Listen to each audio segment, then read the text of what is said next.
artificial intelligence has been in the news on a daily basis and often is even creating the news with news stories, artificial intelligence replacing writers, replacing all aspects of life in so many ways. It has become the groundbreaking technology of today's modern world. We have started to think, even in the General Conference, about how artificial intelligence can improve our administrative processes, all of our details and how we manage things. But one of the questions that has been surfacing lately is how artificial intelligence can help us in breaking mission barriers. If you follow the news much, you might have seen some of the articles that have shared how artificial intelligence is now getting involved even in the religious life. Recently, I ran across a Deseret News article that showed a Buddhist monk being ordained, but it wasn't a monk in terms of a person. It was a robot, and the article acknowledged that Buddhism is having a harder and harder time attracting new people to come into the ministry. There was also a article that I ran across from Europe where a man programmed an AI Jesus, put the AI Jesus into a confessional booth, and over a 2-month time span, over 950 people came to do confessional with an artificial intelligence Jesus. Yeah, we've heard about AI therapy. Can AI replace therapy? Many, even millions of people around the world, instead of going to a human counselor, they're going to AI and asking it questions about their emotional life and how to overcome different things. Even one of the large hospital chains in North America has had a lawsuit and strikes over proposed AI use for therapy. Sam Altman, one of the AI pioneers, says this: AI will probably most likely lead to the end of the world, but in the meantime, there will be great companies. So the question everybody's asking is, should Adventists use AI? But maybe the better question is, how should Adventists be using AI to accomplish its global mission? Already, AI is taking over many aspects of life navigation. Medical technology and diagnostics is using AI dramatically. All the different aspects of life, including smart homes and voice assistants. And anytime that you are communicating with an agent, a customer service agent online, I'm guessing that most of the time, the conversation begins with an artificial intelligence chatbot. What about Adventist pastors? Well, from observation, you can see that many Adventist pastors are now turning to ChatGPT or other search engines as search and research to try to fortify what they're doing on a normal basis. They're using it for image generation. Some of the best and glossiest pictures you can find are directly from artificial intelligence. They're developing presentations, they're developing sermon content, and they're using it for not only generating the images of social media, but to generate the content and even schedule the postings. Some people have asked, has AI already replaced Bible study for pastors? When AI writes the sermons, who speaks for God? And as Seventh-day Adventists, we can say, no way, not us. But we need to be careful that we ourselves, we must remain grounded on the Bible and focused on the mission. We are the people of the book. What about AI for missions?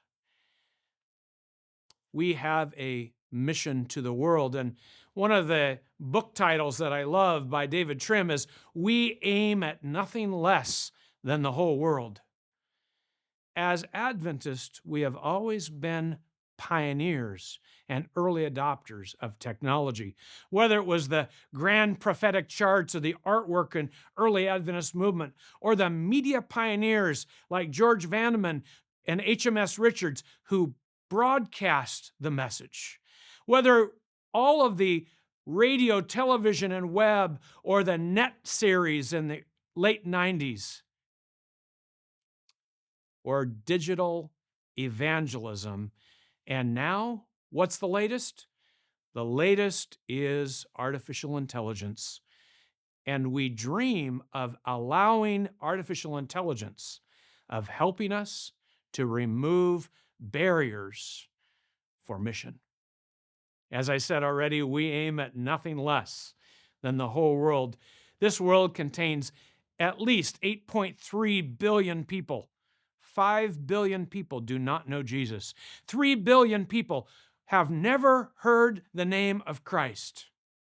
How do we use AI to reach people beyond the places where we've been able to go? Mehret Eshte says, the scale is staggering. Language barriers, geographic isolation, political restrictions, cultural differences have created walls that traditional mission approaches struggle to overcome. What about us as Seventh-day Adventists?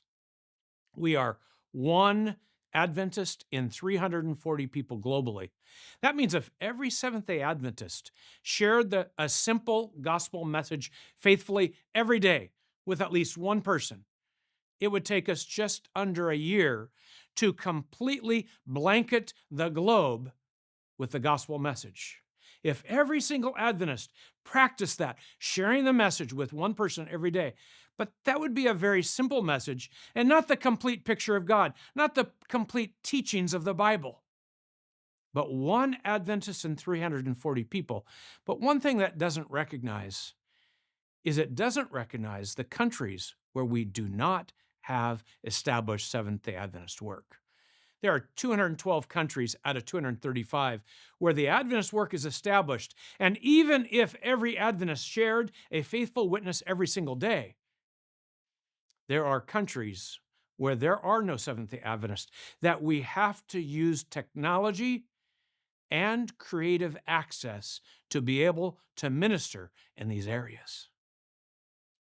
With the new initiative, One Voice 27, we envision mission for all, for every language, tribe, tongue, and people. That means to utilize every tool available to put gospel messages into the internet, into radio, into television, into every aspect of both physical and digital life.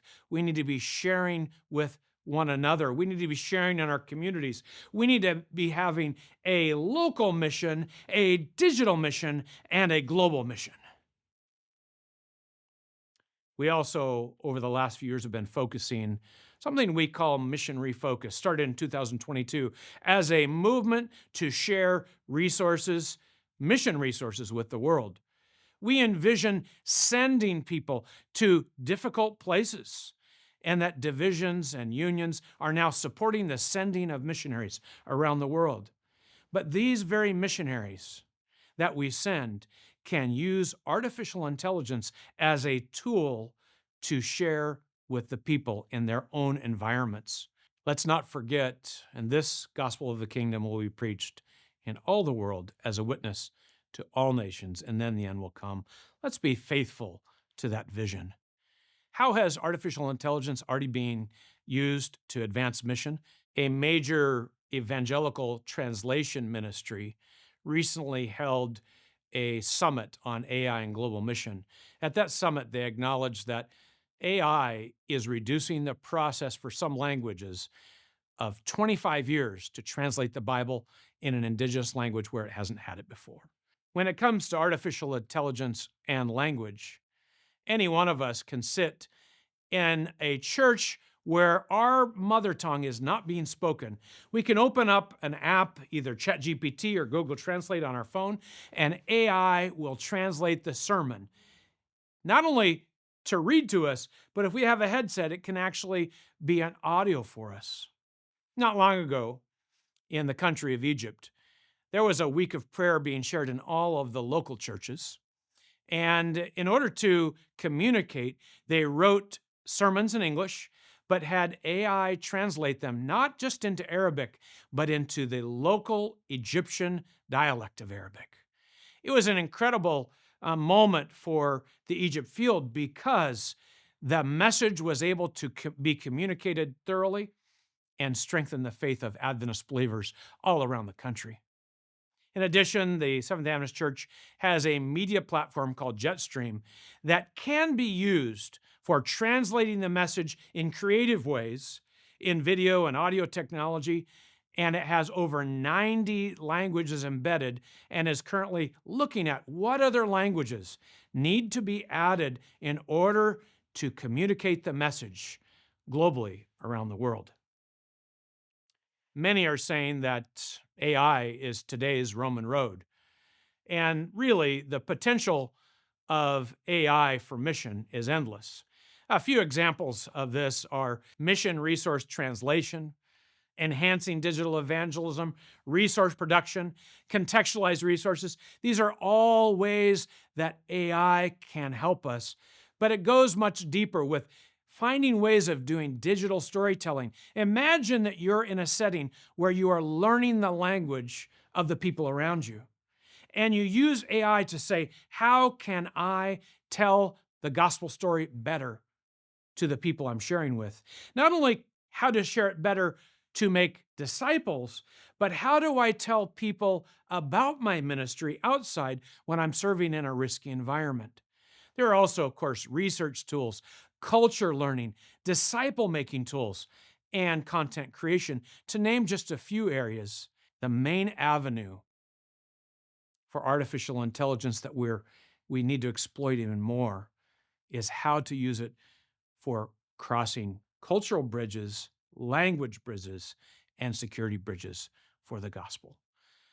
Lee Strobel says that every second, 200 people go online asking questions like, is God real? Who is Jesus? Can I be forgiven? That's 17 million people a day searching for truth. And I believe as Seventh-day Adventists, we need to do everything we can to connect with people who are searching for a deeper meaning in life, for a better solution, for better mindset, for what is truth and who is God. We need to be connecting with people on a deeper basis. We need to exploit the power of AI to transmit the gospel all around the world. I believe that the possibilities of AI are endless, but we need to harness the power of AI as a tool and a support for mission, but not to replace mission. For a moment, I'd like to just share with you some of the challenges. We need to recognize that there are challenges with AI. We all know about AI hallucinations. There are, these answers that AI gives that are not real, and we need to be careful to double check our work. Every chance we have to double check, make sure the sources are correct, make sure the quotations are correct, make sure that we are doing our due diligence. But there are other problems with AI as well: over-reliance, a lack of depth at times, ethical concerns. As I mentioned already, fabrication and citations. Sometimes the photos can look too polished, and there is inherent in AI a bias in worldview that is programmed into it. We need to be careful that whatever we present reflects our Seventh-day Adventist worldview. One of the challenges with AI that we haven't studied enough is in security, where governments that are hostile to mission are using AI to monitor internet activity, social media profiles, even monitoring the movement of people, private emails, etc. And I believe that we need to be teaching our frontline missionaries how to use the best caution to avoid too much government scrutiny. There are some guidelines that have been developed for use in AI and mission by Overseas Mission Fellowship, OMF, a large evangelical ministry. First one is keep it personal.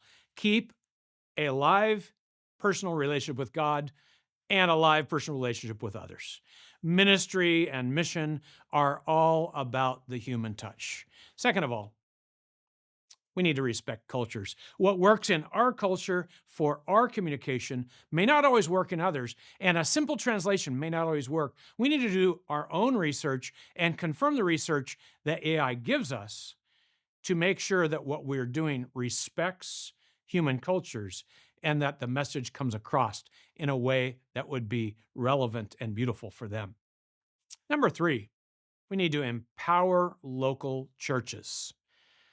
All of our ministry that is in the web or in media or in the next level up of space, we all need to be thinking about how does this translate into making disciples and forming congregations at the local level. We need to be thinking about church planting, and we need to connect what we do in the web world. We need to be thinking about how that connects with local disciples, local missionaries, and building up local churches. Fourth, be mindful of dependence. It's easy for any tool for us to become dependent, and we need to monitor ourselves.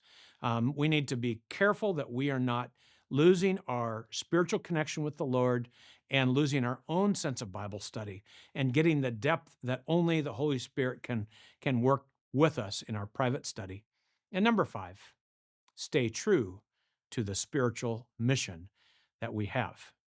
Let's not replace what we are supposed to do, our calling, with artificial intelligence.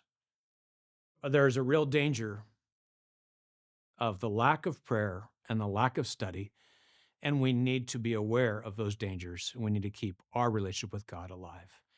We also need to remember that the possibilities of AI are endless, and we can do more to harness the power as a tool and a support for mission, but never to replace the personal mission we have.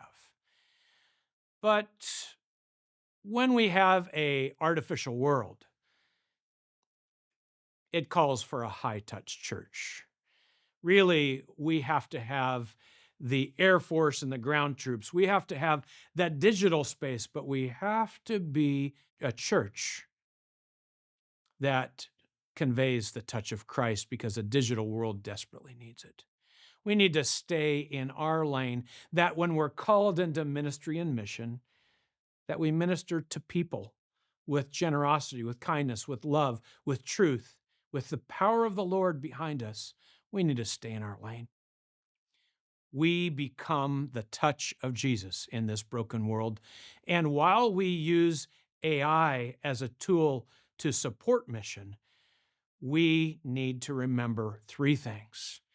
We need to remember that we need, and everybody needs, relationship. We need that connection with God and with each other. We also need community. And finally, we need purpose. These three elements are part of every person's life. And really what we do as a church is we develop communities that provide relationship, community, and purpose because together we are making disciples for Jesus. Let's remember that our goal is we aim at nothing less than the whole world, and we need the creativity of every person. We need your courage and we need your commitment. Would you join me in looking for ways of using technology that's available at our hands to advance the mission to every kindred, tribe, tongue, and people? Because the gospel of this kingdom will be preached in all the world as a witness to all the nations, and then the end will come.